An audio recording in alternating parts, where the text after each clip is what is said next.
A soloing trick that will blow your mind? Damn, I better teach you something good to live up to that, huh?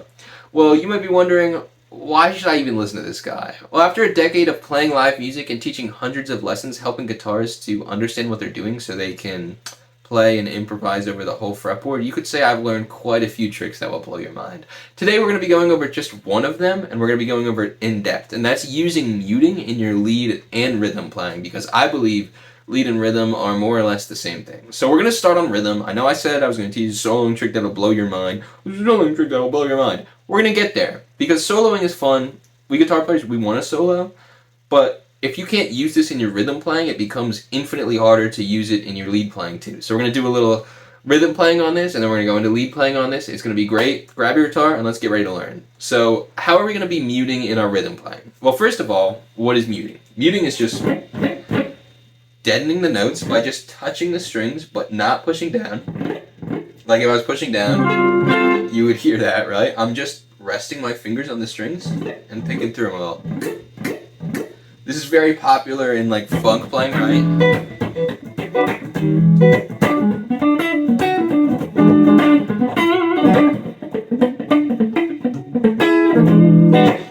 The funk players use it a lot, or like in blues, right?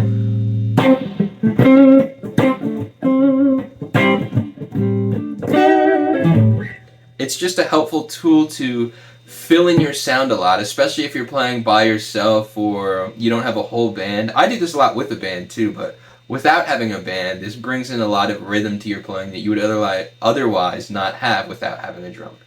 So how are we going to use this in our rhythm playing? Well, let me show you a couple examples similar to what I was just playing, kind of messing around here. So let's start on this kind of funky example here. What am I doing there? Well, this is an E dominant 9 chord. What does that mean? Well, it means that we're playing a major third, a dominant 7, or a minor 7, or a flat 7, whatever you feel like calling it, and a 9. The intervals specifically aren't that important to this lesson. I have tons of lessons on my page that go over how we can pick these chords apart if you are interested in learning that. But as for this lesson, we're just going to be worrying about the shapes and the muting. So what is the shape for this chord? We're going to be on 7 on the A string, 6 on the D string, and then 7 the whole rest of the way up, D, G, and B, barring that with our ring finger here. So play that with me. You better have your guitar with you right now, or else I'm suing. And all we're doing is strumming that chord and then picking our fingers out.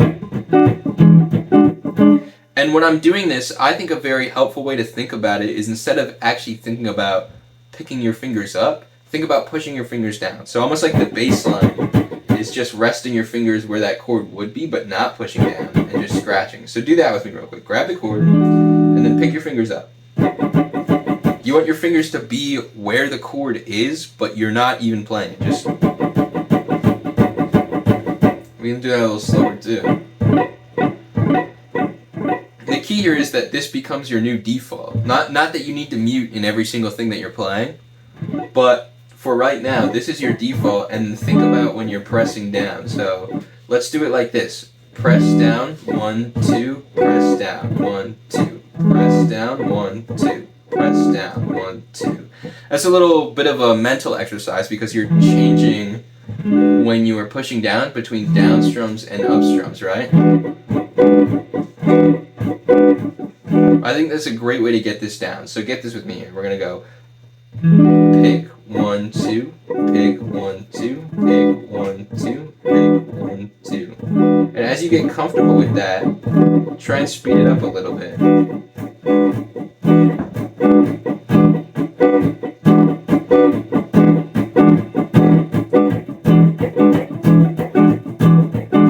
And once you're comfortable with that pattern of just note, mute, mute, note, mute, mute, note, mute, mute, note, mute, mute, you can start to mix it up a little bit. And I don't want to give you 8 million patterns that work for this, because that's not really the point. The point is that you start to use this creatively on your own.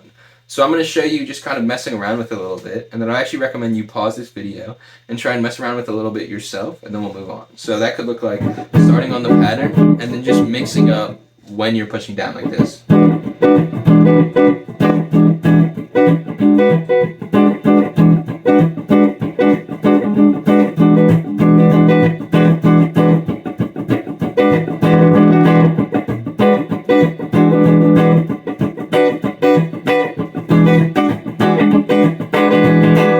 So you see there, sometimes I'm doing way more strumming than muting, sometimes I'm doing way more muting than strumming. I'm just having fun with it, really, just messing around. So pause this video and do that, and then let's move on.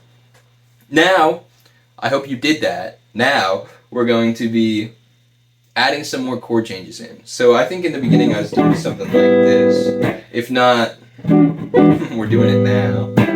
So we're just going to add a second chord in. This is like A minor 9. We got it. Like I said, the intervals aren't that important for this lesson specifically, just the shapes. So we're going to be on the 5th fret of the E. We're skipping over the A string, so I like to rest my middle finger, got you, muting on that A string. So when I hit it, it's not actually ringing out. Then we're going to be ring finger on the 5th fret of the D, pointer finger on the 4th fret of the G, and pinky on the 5th fret of the E. And that exact same idea of leaving your hand where the chord is, but just picking your hands up between it. So we do that same pattern just on this chord, and then we'll mix them together, doing pick, mute, mute, pick, mute, mute, pick, mute, mute, pick, mute, mute. Try and get that down on this chord as well.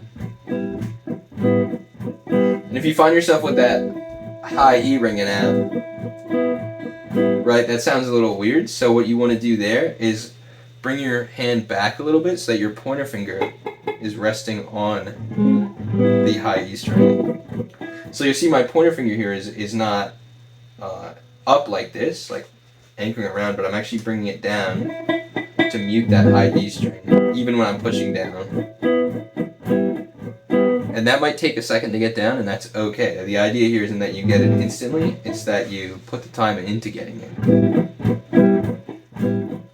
So do the same thing here, try and get that pattern, and then speed it up a little bit, and then mess around with this one too.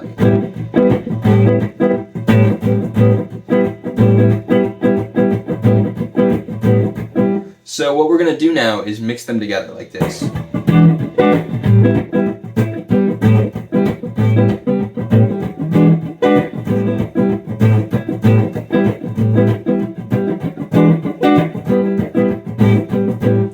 So you don't have to do that exactly, but try and just go between the two chords. You can play each one longer if it's a little uncomfortable at first.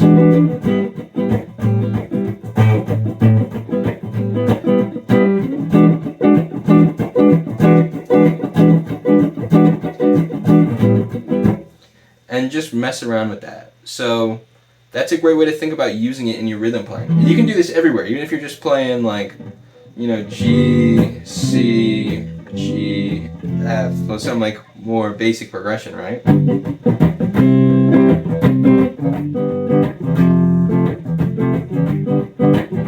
You can use this really everywhere in your playing. This is a technique that I use a lot in my playing when I'm just messing around.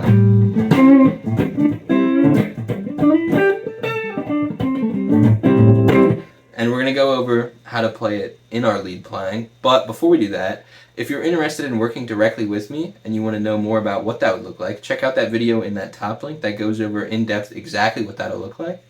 And then, yeah, that's really all there is to know about that. Go check that out. Now, how can we use this in our lead playing? Well, in our lead playing, it's almost exactly the same thing. So let's think about like B minor pentatonic, because for those two chords, that'd be a great kind of key to focus on. So our B minor pentatonic, as a quick run through, would be 7 and 10 on the low E, and then 7, 9 on the A, 7, 9 on the D, 7, 9 on the G, 7, 10 on the B, and then 7, 10 on the high E again.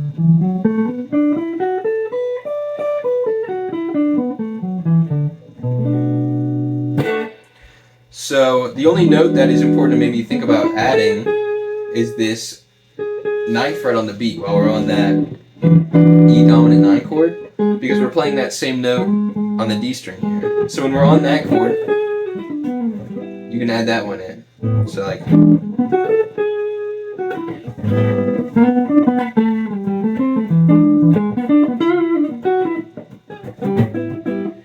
just adding the notes in the chords is a big game changer in your playing. But for muting with our lead lines, it's exactly the same thing as muting with our rhythm.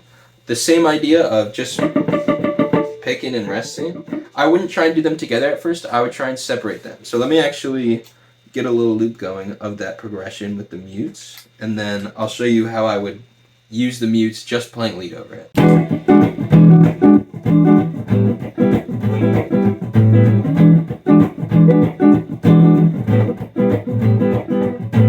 So when I'm doing mutes in my lead playing, a lot of the times I'll just keep my hand going like over all of the strings like this the whole time.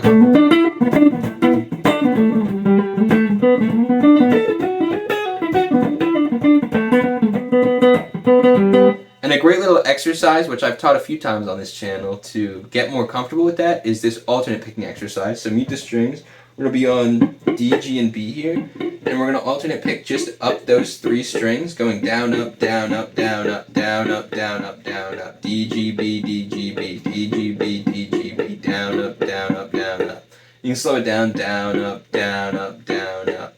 It's a little bit of a wonky exercise, but it's going to be very helpful in terms of trying to pick out individual notes while you're doing this. And another thing to keep in mind here is muting the strings you're not playing. So I'll have my whole hand kind of covering the fretboard here. And then if you have your hand, like say you have your ring finger resting on the strings, if you push down a note behind it, since the string goes down when you push it down, crazy, it'll ring out under that mute. Even if you're hitting all the strings, you can get only that one string to ring out. You can also mute with your thumb here and with any of your other fingers. But when you're muting in your lead playing, like I said, just keeping that rhythm going.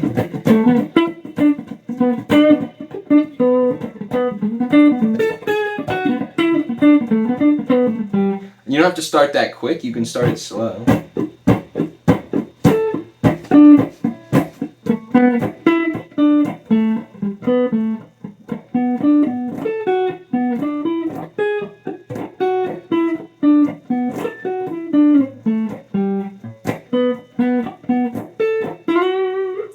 So it's very similar to using it in your rhythm playing as using it in your lead. That's why we went over rhythm first. Like I said way at the beginning, this video, soloing trick that'll blow your mind. Soloing and rhythm playing are almost the same thing. They're rooted in the same concepts. And if your soloing isn't rhythmic, what is it, right? So using that functionally in our playing, what I'm doing is I'm focusing mainly on that B minor pentatonic scale, adding this note in for our dominant 9 chord, and then I'm just going down to the notes in this chord. It's just kind of going between those two. So I'm going to play over that loop a little bit, and then we'll walk over it again.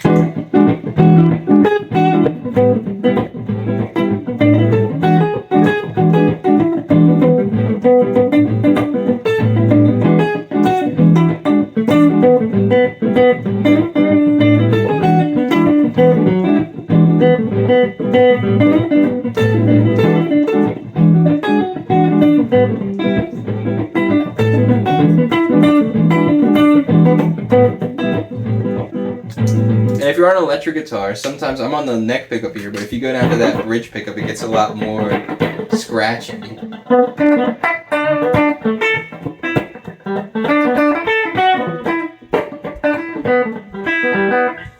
And you don't need to play over this progression. You can go pull up any backing track on the old YouTube. Look up a classic A minor backing track. It could be just like a blues.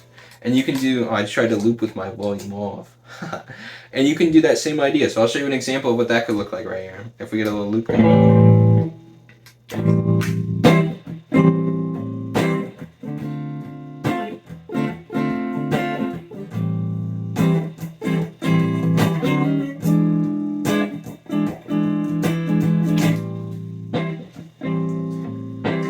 So you can do the same thing, muting on your playing over any progression. This is a little slower, a little groovier.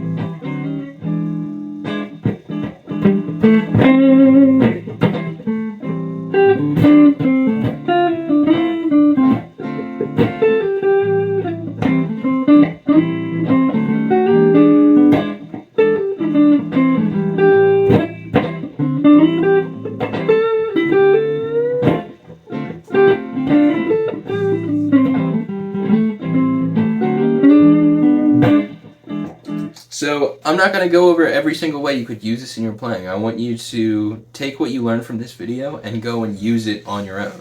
And if you want to know more about how you could work with me directly so we can help you to be able to improvise and write over the whole fretboard and just feel more creatively free on the guitar, check out this video right here that goes in depth on exactly what that could look like, and I will see you tomorrow.